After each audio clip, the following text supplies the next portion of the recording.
So our next recording will be on Tuesday. No, scheiße.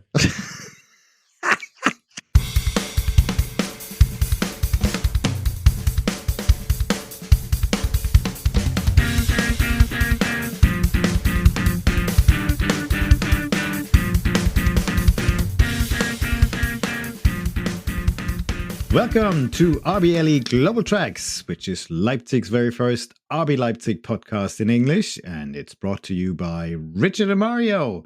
And amongst us, we are season ticket holders, passionate supporters, and not so neutral local pundits.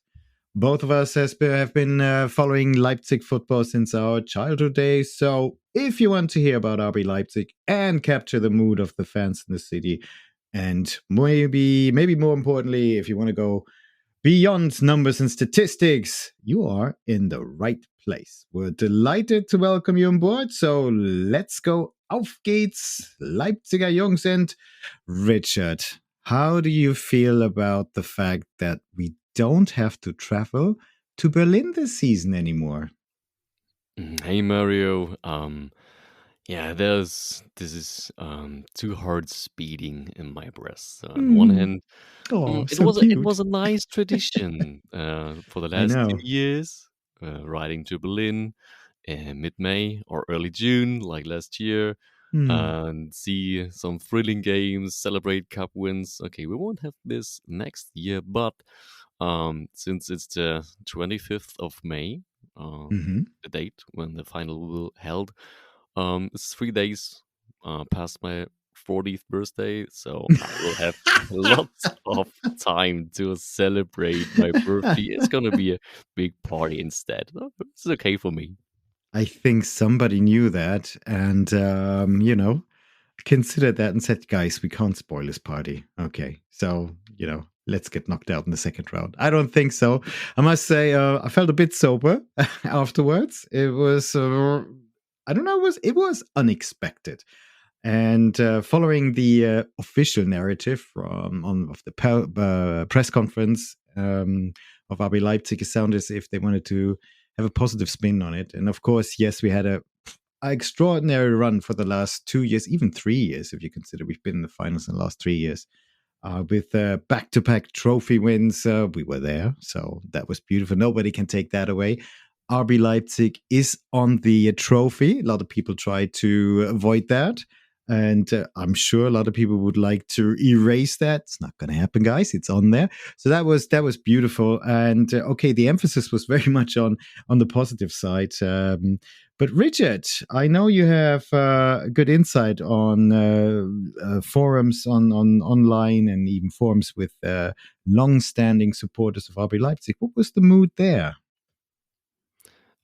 Most generally, it was like, okay, so we're out of the cup. What is not the world's ending or something really bad? So okay, no one. It was bad, but no one really expected that we win the cup for the third year in a row and even go maybe for 4 or 5 wins in a row. No, it was clear and obvious that the day will come where we will lose a cup game. And this is not a problem. But for the most folks in the forums and in the online community, it was the way that we went out of the cup, which was not okay because it was, well, a lousy performance, right? So this is what most people recognized and yeah, which was not okay for the most followers. Okay, so that is kind of also the mood on X-Twitter. There was a positive spin, of course, but a lot of people said, especially in light of the fact that 1 day later Bayern Munich got knocked out by a third-tier club called 1. FC Saarbrücken, who are actually in 15th place at the moment in the third tier out of, is it 18 teams? I think it's 18 teams. So didn't have a brilliant start to the season. A lot of people thought, okay, this would have been another nice opportunity to go through, avoid Bayern München. The only two really, I would say, dangerous clubs in there is Bayer Leverkusen and maybe Borussia Dortmund. So it might have been a good path and a good way to go to Berlin again and to possibly win that cup again. But on the other hand, well, it's done. What's done is done. I presume it was just about the way it happens. So Wolfsburg is going to be one of the topics we're talking about, of course. Also understand, Richard, that you have some club-related news, but there's one particular topic that I'm looking forward to, and that's called Mind the Gap. Why do we call that topic Mind the Gap? Well, that's going to be revealed in a few moments. And last but not least, we're going to look forward to our match versus the other Karnevalsverein, Mainz 05. So, Richard, we have to talk about it. So, our knockout, second round, we got knocked out. We're gone now. Versus Volkswagen, Wolfsburg. What are your key takeaways from that match? My key takeaway basically here is it's only a very narrow line between success and failure. Okay, so yeah, okay, this is 3 euros in the Phrasenschwein, but Ka-ching. but basically it's like that. Rose only changed the 6-0 winning starting 11 in 2 positions. So Pete got his chance instead of Blaswig to gain some playing time and then gain some confidence, and Paulsen started instead of Shimakan. I read after the match that Mo was not at 100% and therefore got a rest, so maybe that was the reason. And the other thing Rose changed, he changed back the formation. He changed back from this delighting 3-4-1-2 formation from the Cologne game back to his favorite 4-2-2-2. And yeah, in my opinion, this formation doesn't really fit to the players we have at the moment. Okay, so it is Rose's favorite formation since RBL started in the vast majority of matches like that under Rose's charge. And Rose played with 4 defenders in most games when he was in charge for Dortmund and Gladbach as well. But in last season, we had especially Leimer in most of our games in defensive midfield, who was always all over the place in every match. So our key players, Soboslai and Nkunku, were able to lead the offense and carry along Benny and Raum and Halstenberg respectively, because they knew exactly that there was always Leimer who will be the first behind the ball if we lose it. That's true. Yeah, so Leimer is not on the roster anymore, and the designated successor, Nicolas Seiwald, isn't as good as Conny yet, but this is okay. It's a young guy. He will need some time. What should be conceded to him. So it's usually to Campbell or Haidara to take over Leimer's part, and both do have their strengths, and both are obviously above average Bundesliga players. But as defensive midfielders, in terms of positional play, pursuit opponents, tackle, they simply don't reach Leimer's level. So bottom line here is, to me, it seemed that our team felt much more comfortable when they knew against Köln that there are always 3 center backs, what led to relieved offensive effort, especially from Hendricks and Raum. And basically things that we didn't saw against Wolfsburg, with only 2 changes compared to the Cologne game. It must have to do something with the formation as well. I do share your point, or do agree with your point regarding Seiwald. I think we all remember his performance versus Wien Wiesbaden, and that was a bit shaky. But to be honest, he did pick up his form versus Bayern Munich. He did a good job via City. So he will probably need the whole season to adjust and to grow. And maybe he needs to grow faster because Haidara was missing for quite a while. He's now just slowly coming back. Schlager, sometimes he was injured for a little bit as well. But he will get his chances. So I'm very optimistic about that. But wasn't it, it's not so much the fact that we got knocked out, that can happen, but wasn't the sort of negative feeling and impression about, well, it seemed to be like a bad day at the office. It's like a Monday, you're coming, or maybe on a Tuesday, and it was a Tuesday. And you're not 100%, you're motivated, but then again, you're not 100% motivated. And instead of 110%, your performance was only 90%, which in normal times would probably be good, but not enough for a Wolfsburg team who understood that this is a do or die game and they had nothing to lose. How do you see that, Richard? I see it exactly the same way. Mm. Wolfsburg brought out 8 new players on the pitch Yeah, compared to their crazy. yeah, crazy, right? Compared to their last encounter at Augsburg, and maybe Niko Kovac told them, okay, this is your chance to impress me, impress the audience, impress our opponent. 16,000 in Wolfsburg. Oh, not close to a sellout crowd, guys. Uh, 3,000 from Leipzig, by the way. No, it was a nice filled away supporters Yeah, stand. Yeah, I like that. beautiful. So maybe Kovac told him, "Hey, this is your chance to shine." Okay, and they took it. Yep, And that's off we to them. didn't throw everything we got. So did you saw the Bayern Munich game yesterday when they went out? Unfortunately, not. And there were two key things that what makes to me um, the um, the loss of Bayern Munich not that much how to say it, not as worse as our way out of the cup, because Mm-hmm. I watched the match, and the Bayern wasn't brilliant. Okay, they were far from that. Okay, this is fair to say, but out of It still should have been enough, shouldn't it? yeah, I mean, we're talking indeed, about and this Bayern is what I'm Munich. trying to say. Out Yeah. of 20 matches, they will win like 19. And they Okay, got the lead. I mean, and they es got the hat lead, gemüllert. and they yes, it müllerte. So they Oh, got the lead, sorry. and they got chances too. They got a whole lot of chances. And usually one or two of them will go to the back of the net, and yeah, and okay, Saarbrücken did it well. They had some nice counter attacks and scored in the shortly before the final whistle fell. This was not an undeserved win. I wouldn't go that far to say that, but usually Bayern is not that generous to leave so much chances out. So okay, and we in our game we Mhm. didn't have that much chances. Okay, we didn't play against a third division team, right? But We we played didn't against create any chances, did we? yeah, but we didn't create One shot on goal. one shot and goal. No shot from Openda, no shot from Werner, no shot from Paulsen. Hey, Yeah, what? strange. So this is an unacceptable offensive performance, and this is what really upset the fans in the Mm. in the internet and the fan forum and on Twitter.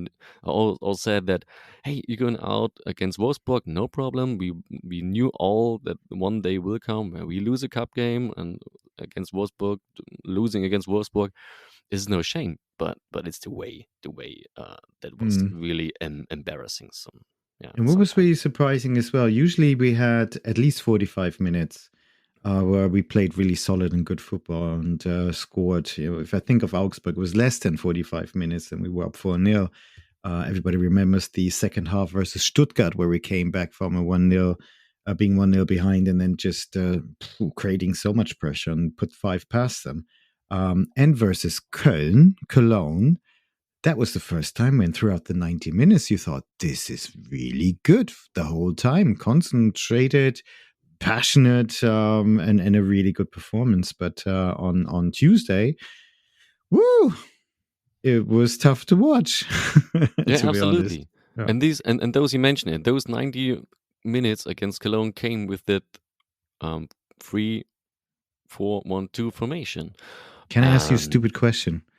And it's Phrasenschwein time again. Yeah, Yeah. but Whatever happened to never changing a winning team and don't change a winning formation, and a right? winning formation? No winning Is it formation. rotation? Well, I mean, you can rotate, but do you have to change the whole system? Well, I read that Mo Khan wasn't at 100%, and Mm. maybe that was the reason that Marco Rose said, "Okay, if I don't have 3 real center backs, I cannot send out that same formation again," and therefore Mhm. he might have changed back. But honestly, I don't believe that this, because Rose is Rose's favorite formation is usually always with 4 defenders. Okay, he played with Mm. the vast majority of RBL games since he is in charge, and with 4 defenders, and he did this as he was in charge in Dortmund and Gladbach as well. So I Mhm. don't believe that he is convinced that this formation he showed us against Cologne is the way to go. Unfortunately, because I liked it. Yeah, it worked really well versus Cologne, and it was it was awesome. I think one could think of the need for rotation as well, but that is something I think we're going to address when we look forward to the Mainz game, or even to when we talk about Mind the Gap. Yeah. But don't forget the injury of Dani Olmo really screwed up his plans, their plans. He was supposed to start. And of course, we know what happened. So that leads us nicely to club-related news. And I take it we're going to start with Dani Olmo. Danny, I always call him Danny. He should forgive me, maybe. Yeah, Danny, Mr. Olmo himself. Senor Olmo. Yeah, he was injured in that game against Cologne. We talked about that earlier in our last episode. And yeah, he went off holding his shoulder, and the club revealed the diagnosis on Sunday, as far as I remember. And the examination showed that he has an AC joint separation without a fracture. So it's basically a shoulder injury. It's not a broken collarbone, or it's not a dislocated shoulder. It's something else. But at the end of the day, Dani will be out, and very likely we won't see him in the first leg, in the first half of the season. So we have to wait until mid-January. That's what I guess. It's not going to be a good Christmas there, is there? So this might have had a major impact, more than we thought before when we looked at the Wolfsburg match. Absolutely, we will talk about that a little later.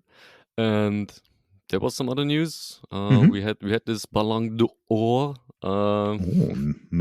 celebration for the best football players in the world.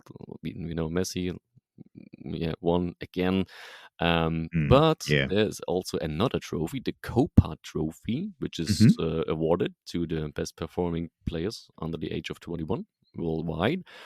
And our player Xavi was voted on 6th place. So congratulations to that young man. You're the sixth best under 21 player in the world. Nice success.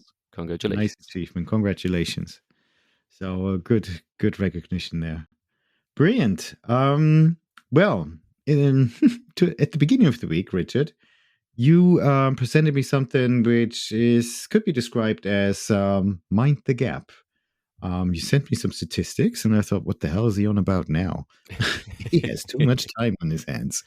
But actually, I had a day off Monday. I had a day off Monday. Never give him another day off, guys. And I like numbers, and so I looked into the numbers. I know. My wife loves numbers as well. Out. She always says you can explain anything with numbers. So there you go. It's true. It's really and the opposite to me. No, so and the more I looked at it, the more interesting I actually found it. So what is behind that? Because you came up with the stuff, so do explain. Okay. I sent it to you with the sentence "a polarized league?" ? So it started when I read that RBL is playing its second best Bundesliga season in terms of gaining points so far. Okay. After 9 matches, yeah. Yeah, after 9 matches. So, and that led myself to the question: why the heck are we only in 5th place then? I know, we should be top. How come? That portends that those 4 even better performing teams are playing an outstanding first quarter of the season too. Hey, including Dortmund. I cannot believe this for 1 second. Listen to this. Okay, point gain wise. So obviously, if you ask me, they don't play really. Are they the new Union Berlin? Maybe they are. You never know. You are Union in disguise. They play dreadful most of the time. But they're there. So I tried to prove my point by studying the first 9 game stretches in the Bundesliga, since there are 3 points for a win back to 1995. And the result is... You had lots of time on your hands, didn't you? Yeah, I had a day off, I told you. This is by far the best performance of the leading 5 clubs in the league since then. So Leverkusen, Bayern, Stuttgart, Dortmund, and RBL gathered together 110 points out of 135 possible. Excuse me? This is amazing. Amazing. Bloody Since 1995, there hell. was only one season where the top 5 clubs had over 100 points after 9 games. So this is outstanding. Okay. Wow. This is the first thing we have to keep in mind. And on the other hand, I was wondering if it is also true that the bottom 5 teams may have gained less points than usual. And guess what? This is You're right. Is also true. This is also true. Wow. Okay. I looked back to also until 1995, and I figure out that this season's the bottom 5 clubs, which is until now Mainz, Bochum, Köln, Union Berlin, and Darmstadt, scored an all-time low of 25 points. 25. 25 points. Sounds like breadcrumbs. So 25 out of 135 possible. Ouch. That's nothing. Okay, it's not that it's not an unique performance, since this low number was reached twice before, but it is also only the third time. So this number was below 30. Okay, since 1995. So wow, usually this bottom 5 are over 30.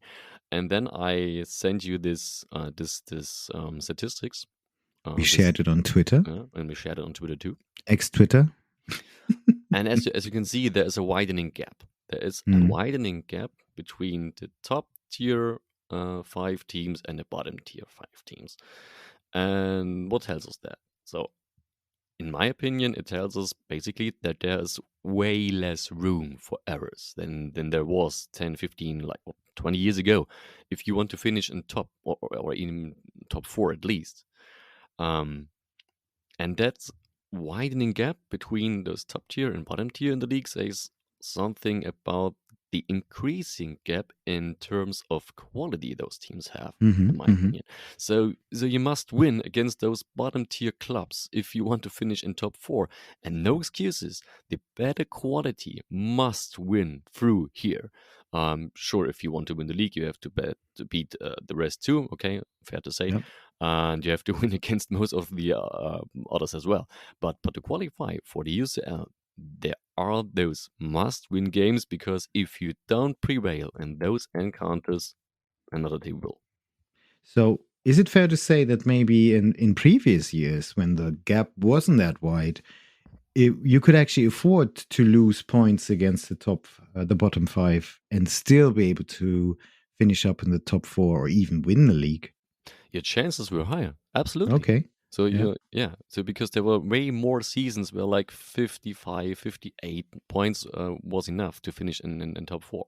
And I don't know, I think last season or that season before, it was way over 60. I guess 63 points were needed, and that you need 60 or more occurred way more often in the recent seasons than it happened in the late 90s and early 2000s.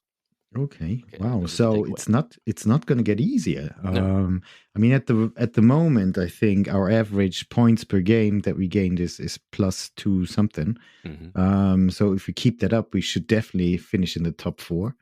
But if you look at those statistics and the way we have performed versus the bottom 5 teams, so far we're okay, aren't we? Is it the case of 10 out of 12 points we did get versus those bottom 5 teams, and if we do win versus Mainz, it's going to be 13 out of 15. So we're doing the job right there. Yeah, you're right. And that makes us quite hopeful. So that really emphasizes that every game is a must-win game, especially those from the lower part of the bottom 5.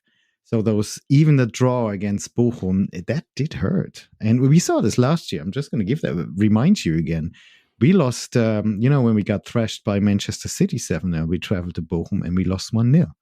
And then we had this beautiful game versus Mainz 05, where we didn't have enough champagne to drink to cover up a 3-0 loss at home in a really strange match. But those 6 points, we ended up with 66 points. If we had won those 2 games, we would have been champions, because Bayern Munich and BVB only had 71. We would have been crowned. We would have had the Schale. Might have been too early for that double, champions of the league and cup winners. Gosh, our season tickets would be so expensive. So, better that way. But yeah, quite a lot of pressure there, and some interesting stats. Do you see that gap widening in the coming years? Do you think that's going to continue? No, I think it's basically reached max level. Its peak, okay. Yeah, it's reached its peak. If you don't go back 30 years, if you do the same thing I did for the last 10 seasons, the gap does not more, or this wide's not more. I don't know. Can you say it like that? It doesn't get wider, yeah. Mm. Okay. So, but I wanted to point out to something, another thing that I think is necessary to say in that case. So you must be able to send out high-powered starting 11 in every game. Okay, so start really with your best. With your best. Yeah. And hence it is not possible, to several reasons, to come up with the same starting players over and over again. It is necessary to hold a consistent level until in your depth chart, until player 17 or 18. And in my opinion, this is something we just do not have at the moment. And what makes me a little bit suspicious if we will be able to maintain our level of playing in top tier. Because from what I have seen so far this season, we have only about 14, maybe 15 players without a significant loss of quality. And with some injuries we have to deal with at the moment, that's making things even worse. So yes, in my opinion, we need more depth in our roster if we want to compete for a top 4 spot this year's season, and this will likely will make it necessary to do something on this transfer market in this tiny winter of season. But I'm going to throw you a curveball here. There's one player like Eli Moriba who's not even in the squad most of the time. I did see him in warming up when we played, I think it was Augsburg, and people actually recognized him and really well gave him a warm welcome. But it's players like this who we don't include in the squad. I don't know for whatever reason. Do you think somebody like him would get a chance, or would we still keep him out? As far as I remember, there was something that happened, something that makes it not possible for the club to let him play. Honestly, I don't remember what that was.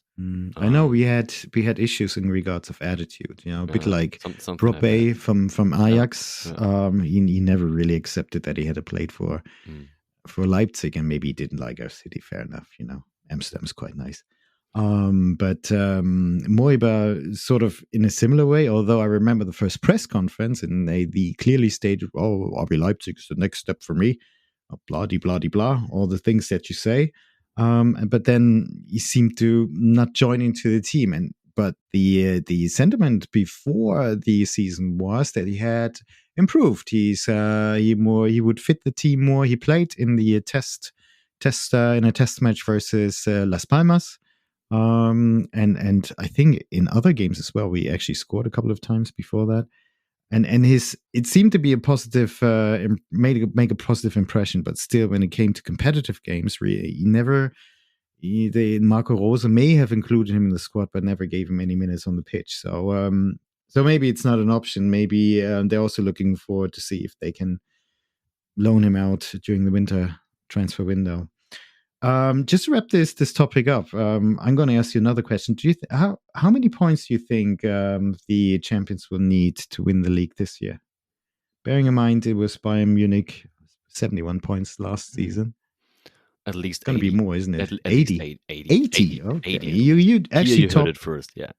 You heard it first, and it's going to be who? Leverkusen will get. Oh no! Come on, Leverkusen will get a double. Yeah. Okay, this is my.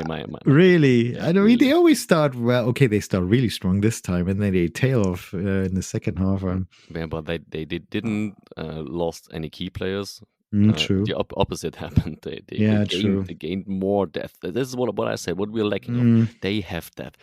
They sent out 8 new players yesterday's encounter against Sandhausen in the cup match. And okay, it wasn't a beauty of a game, but at the end of the day, they scored when they had to.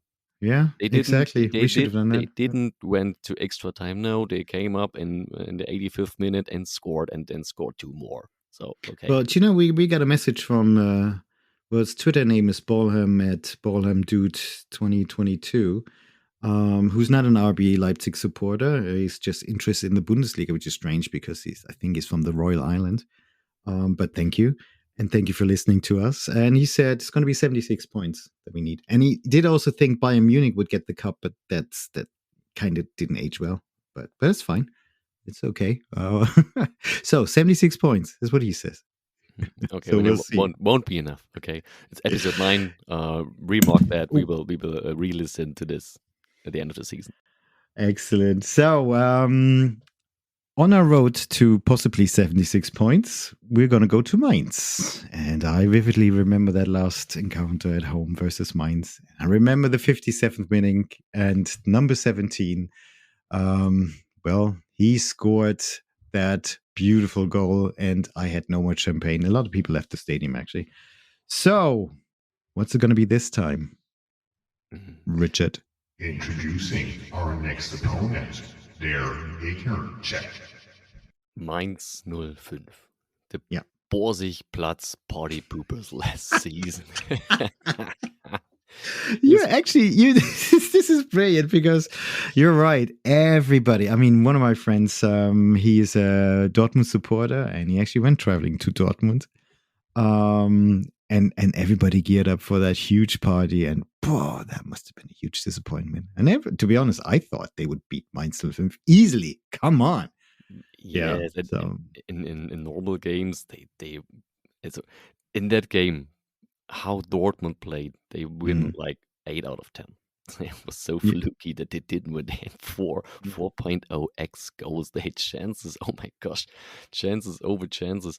But couldn't get 3 in, or like at least one more than Mainz scored. So like, okay, a little bit unlucky then. Bayern is always with the Bayern Dusel. Well, Mainz was just there. All they said was, "We're only here to spoil your party. We're only here to spoil your party," and they did. They did. Yeah. Okay, but this season it's very different. Okay, they playing a very lousy 2023-24 campaign so far. Sitting on only 3 points out of 9 games, means last position, and this is their worst season start in club history. But it started last season already. Since they are winless since match week 29, or in other words, without a win in 14 league games in a row now. And do you know what was the last team they were beating at home? Do you remember? No. Bayern us. Munich. Bayern Munich, not us. Munich. They won Bayern Munich. How? Bloody hell. And what was the score again? 3-1 in the end. 3-1. Quite 3-1. Convincingly. It's a bit like Saarbrücken. Yeah. A little bit like that. And you know what's even more crazy? That the complete starting 11 from that match is still on their roster. Okay. Oh shit! And do we have to be afraid now? No, I will explain why we don't have to be. But 7 of them started against Bochum last Friday. Mm-hmm. Okay, so nearly the team that beats Bayern Munich, the whole team started against Bochum last Friday, and what was a ridiculous karate effort. My gosh, they weren't able to put any pressure on that Bochum defense and consequently needed an own goal and a deflection seconds before the final whistle to score here. Boy. Okay. Kind of a fluky draw for Mainz. My gosh. So where does this decrease in their performance compared to last season come from? Okay, when I told you, okay, those 11 are still there, and that's them started. And I spotted multiple reasons for this. First and foremost, they lost one of their top goal scorers in person of Markus Ingvartsen. Mm-hmm. Yeah, true. He scored 10 goals and is now away, and they couldn't replace him properly. And another player that was a really important pillar in their midfield, Anton Stach. True. Mm-hmm.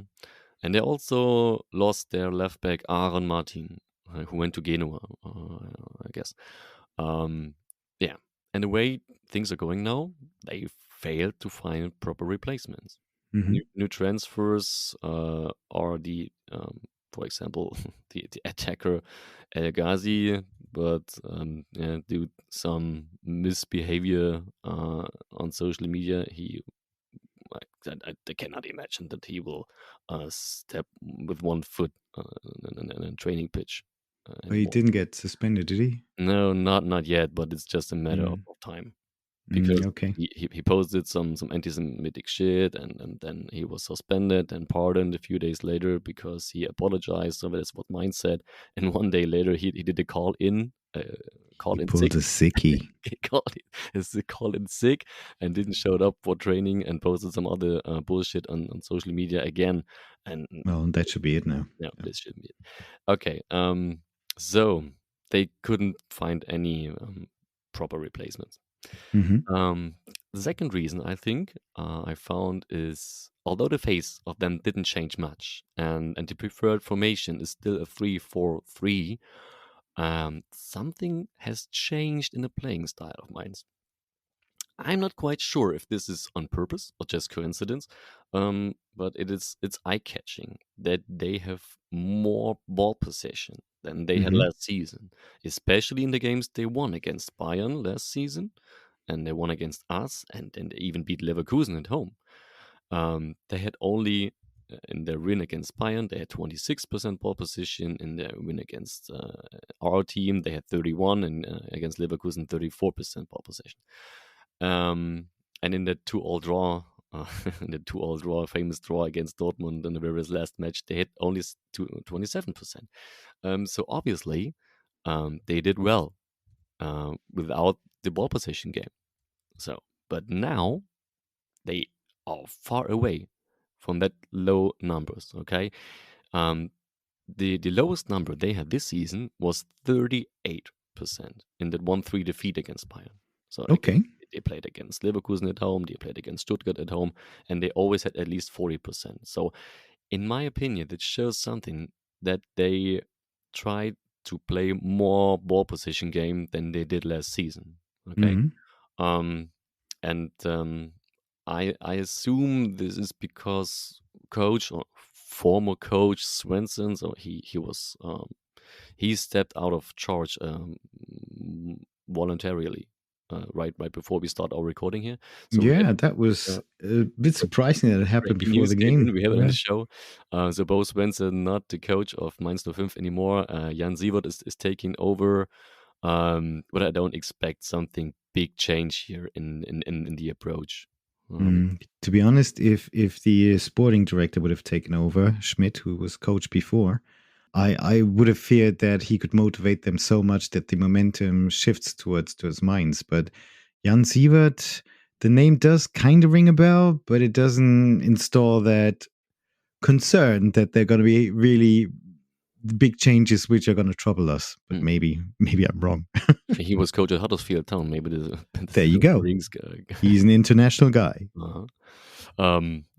So I don't think this will change much, and I assume that this is the approach to take control over the ball more often than they did, and I cannot imagine that all of the opponents until now outcoached Mainz by handing them the ball over.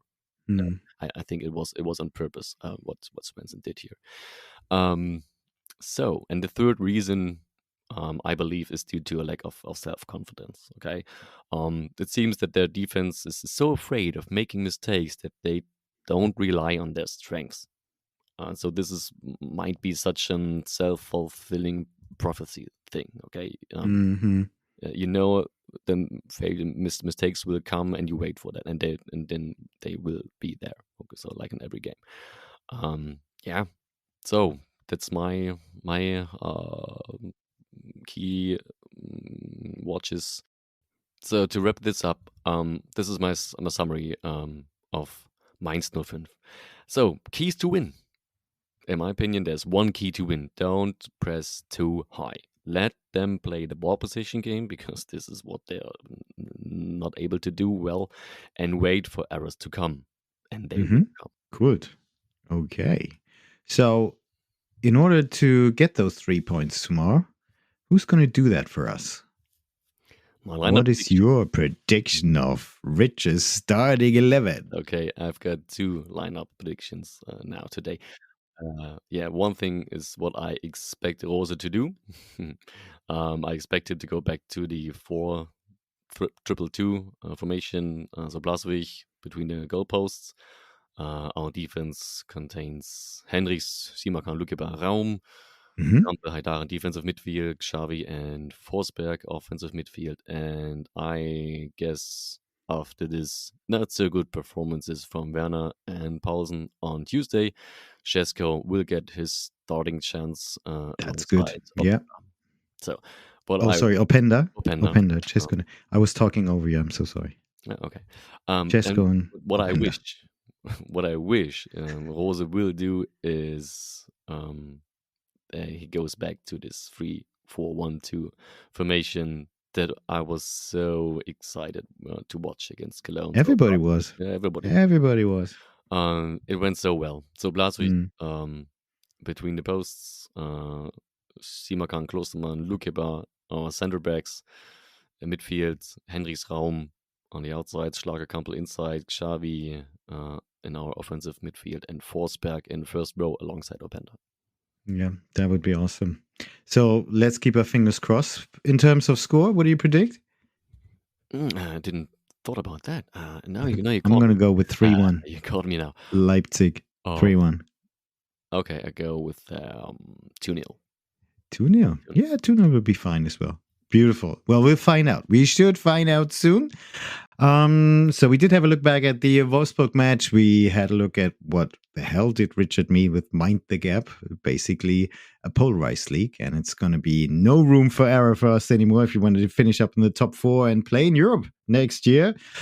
And we also had some club-related news and looked forward to our encounter with Mainz. Thank you very much, Richard. That was really nice. And thank you, everyone, for listening. It's really appreciated. If you want to get in touch, you can do it via X, Twitter. Find us on RBLE Global Tracks at podcast RBL. And drop us an email. Talk to us at rbleglobaltracks.com. And our next recording will be early next week, because on Tuesday already, we're going to travel to Belgrade, or we're going to be in Belgrade, and have a very important match in the UCL. Until then, everybody, take care, and auf geht's, Leipziger Jungs!